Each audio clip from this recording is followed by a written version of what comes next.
오늘 우리에게 주신 하나님의 말씀 보도록 하겠습니다. 여호수아 18장 11절로 28절 말씀입니다. 생명의 샘가 4월 19일 화요일 말씀, 베냐민 지파가 분배받은 땅, 함께 읽겠습니다.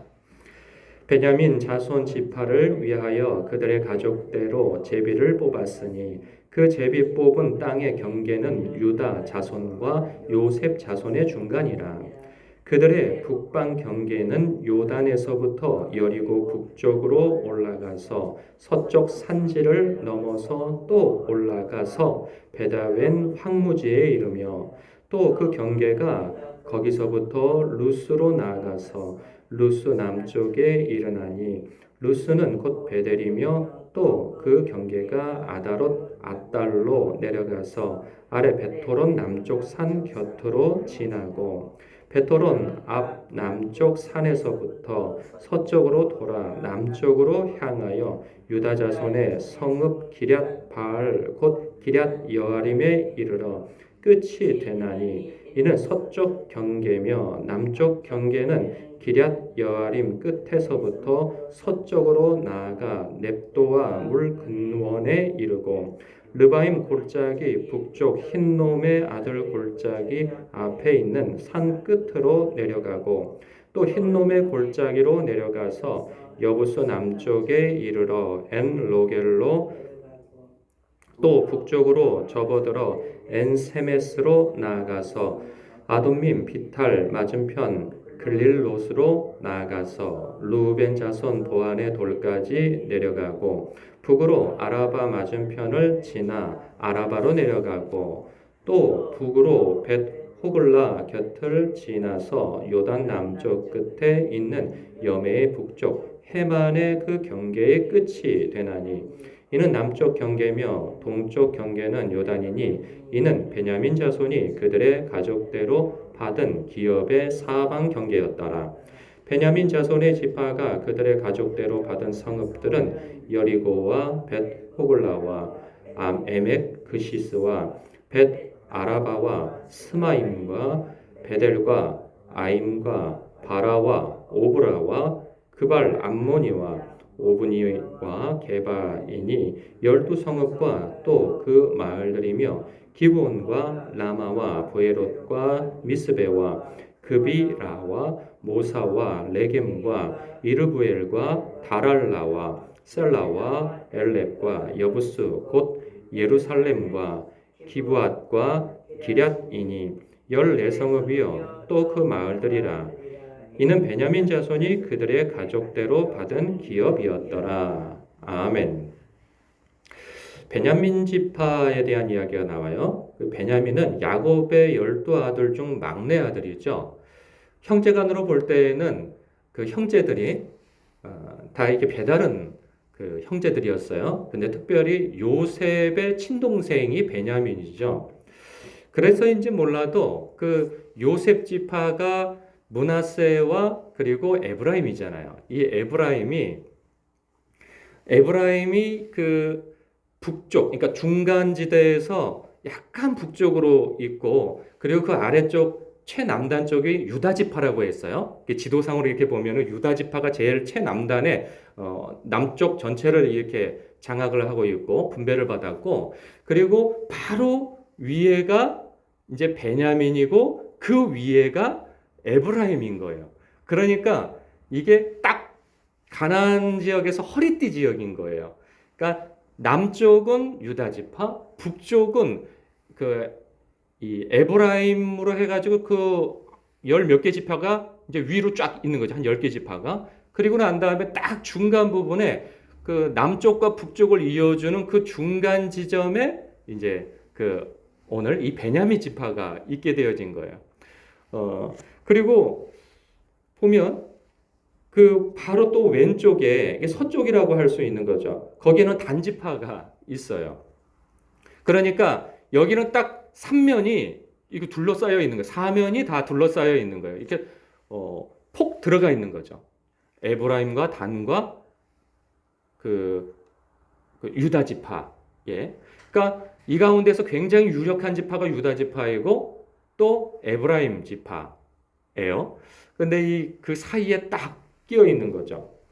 이 베냐민을 보면요, 베냐민 지파를 보면 그 예언이 이렇게 나와 있어요. 그 지파에 대해서 창세기에 보면 야곱이 그 아들들을 다 그 축복을 하고 예언을 할 때 이 베냐민에 대해서는 물어뜯는 일이라 이렇게 표현을 합니다. 물어뜯는 일이 굉장히 호전적이라는 거죠.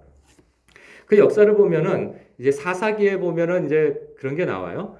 그 거의 마지막 부분에 그 레위인이 그 아내 자기 그 도망친 아내를 데리고 오는 와중에 한 곳에 머물러 있었는데 그 지역에서 그 불량배들이 그 아내를 이렇게 이끌어내 가지고 성추행을 하고 죽게 하잖아요. 그래서 12토막을 내 가지고 이렇게 그 레위인이 각 지파에 보내 가지고 모이라 해 가지고 저들이 이렇게 폐악한 짓을 했다. 한데 그들이 누구냐 하면 베냐민 지파에 속해 있었던 거예요. 그러니까 베냐민 지파가 사과를 하지 않고 서로 맞대응을 하여서 싸웠다가 11개 지파와 맞붙어 싸웠다가 박살이 나죠. 그래서 거의 멸족이 되다시피 되어집니다. 근데 그들이요, 굉장히 호전성과 이 전투력이 대단했습니다. 10개 지파가 다 덤비니까 졌지, 초기에는 막 다 이겼거든요. 그 정도로 이게 전투력이 대단했어요. 그런가 하면은 이제 여기가 또 분열왕국 시대, 어디죠? 이제 왕국이죠. 왕국 시대 때에는 초대 왕인 사울을 배출한 곳이기도 해요. 그런 부분에 있어서 사울 왕이 그 왕국을 굉장히 힘들게 만들었죠. 하나님 앞에 불순종한 것 때문에. 그런 것 때문에 그런지 몰라도 물어뜯는 이리로 표현되어져 있습니다. 그런데요, 이게 또 신명기에 보면 33장에 보면 모세가 이 베냐민 지파에 대해서 예언을 한 게 있어요. 그럼 그 예언이 또 뭐냐면 여호와 곁에 거하고, 그러니까 베냐민 너는 여호와 곁에 거하고 그 어깨 사이에서 안식을 취할 것이라 이렇게 얘기해요. 그러면 그 어깨는 어디겠어요? 어깨는 이렇게 딱 건장한 존재라고 할 수 있잖아요. 그러면 그 어깨는 어디냐면 에브라임이라고 하는 큰 지파와 그리고 유다라고 하는 또 큰 지파 사이, 어깨 사이에 있는다는 거죠. 어깨 사이와 그리고 여호와 곁에 거한다. 그 참 공교롭게도 보면 그가 땅을 이렇게 그려갖고 온 그 땅 안에 무엇이 있냐면 13절에 루스는 곧 베델이라, 베델이 나와요.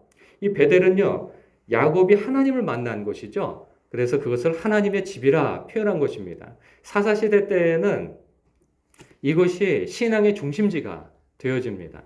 그런가 하면 세월이 더 지나서 16절에 보면 이 여부스라고 표현되어진 것이 있어요. 이곳은 나중에 이제 예루살렘으로 이제 이름이 바뀌는데 이 예루살렘이 성지 아니겠어요? 여호와 하나님의 성전이 있게 되어지는 장소입니다. 참 놀랍게도 그들이 그려갖고 온 땅이 여호와 곁에 거한다라고 해요. 그러니까 그들은 자신들이 뜻해서 그렸는지 아니면 하나님께서 그들을 이끌어서 했는지 몰라도 하나님의 이끄심과 그들의 선택이 성전과 가까운 그런 것을 선택해서 그들은 살아갑니다. 이 땅들을 보면 대개는 이제 그 산지 쪽으로 이렇게 조금 가까워 있어요. 그러니까 우리나라도 보면은 동쪽이 산지잖아요. 강원도 쪽. 그리고 서쪽으로 이렇게 올수록 좀 평지이고. 그러니까 우리나라 같은 경우에 뭐 전체가 다 산지지만 전체로 대부분 산지지만 그래도 전체적인 등고선을 보면 이 동쪽이 올라가 있단 말이에요. 그러니까 좀 척박하죠. 그런 것처럼 여기도 동쪽으로 조금 이렇게 위치가 되어 있어요. 그러다 보니까 좀 척박한 땅을 주로 갖게 되어졌어요. 물론 전부 다 척박한 것은 아니고 좀 비옥한 토지도 조금 있지만 대부분은 이 척박한 산지 쪽에 이제 주로 위치해 있어요. 그러니까 위치상으로는 그러한데 놀랍게도 그들이 선점한 그곳이 성전터와 그 성전터를 품고 있다는 거죠. 이런 생각을 해봅니다. 그러니까 그들에 대해서 그런 선택과 인도하심에 대해서 그들에 대한 예언이 너희들은 여호와 곁에 거한다 라고 표현되어져 있잖아요. 신앙은 그런 생각이 듭니다. 옛 믿음의 선배들이 그런 얘기를 했죠. 신앙의 거리는 교회와의 거리에 비례한다라고 하잖아요. 교회와 물리적 거리가 멀면 멀수록 그 신앙이 힘들죠. 그리고 물리적 거리가 교회와 가까우면 가까울수록 그 신앙이 성장할 기회를 많이 갖게 되어집니다. 왜냐하면 가까우면 수시로 와서 교회 와서 기도할 수 있고 말씀을 들을 수 있고 예배를 참석하는데 그렇게 큰 어려움이 없어요. 근데 거리가 멀어버리면 일주일에 한 번 오는 거 외에는 어떤 선택을 하기가 어렵습니다. 그리고 갈등이 많이 생겨요. 아, 가야 되나? 가야 되는데. 뭐 이런 마음이지만 어쨌든 간에 물리적 거리가 멀면 그 교회에 오게 되어지는 횟수가 줄어들게 되어진다는 거죠. 그러면 물리적 거리가 교회와 가까우면 신앙이 꼭 좋은 것이냐? 꼭 그런 것도 아니에요. 중요한 것은 마음의 거리인 거죠. 물리적 거리가 영향을 끼치기도 하지만 실제로는 마음의 거리가 가까워야 하는 거죠. 물리적 거리가 멀어도 하나님께 대한 열망과 교회에 대한 주님의 몸된 교회에 대한 사랑이 있으면 몸은 또 가깝게 왔다 갔다 할 수 있는 거예요. 문제는 마음의 거리인 것이죠. 그래서 꼭 거리가 어떻다 하는 것으로 따질 수는 없습니다. 그러나 그것도 큰 영향을 끼치고 중요한 것은 마음의 거리를 가깝게 하는 것이 참으로 신앙에 있어서 유익하다 하는 것입니다.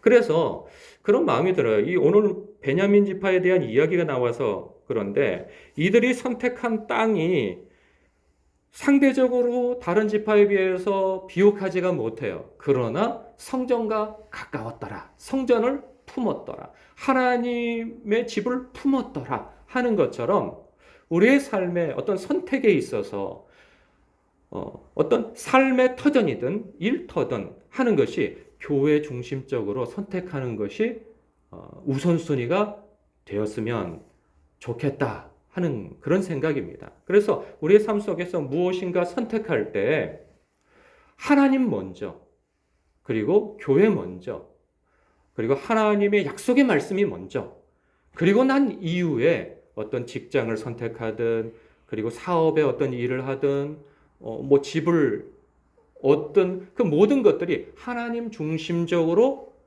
선택되어지는 것이 좋다 하는 생각입니다. 그럴 때 이 표현이 여호와 곁에 거한다. 베냐민은 그런 것처럼 여러분들도 여러분의 삶에 하나님의 그 예언의 말씀이 마치 여러분들에게 임하는 것처럼, 그래서 나중에 평가가 그러한 것처럼 그는 늘 여호와 곁에 거했노라. 이러한 평이, 삶의 평이, 선택의 평이, 신앙의 평이 있으시길 주님의 이름으로 축복합니다. 기도하겠습니다.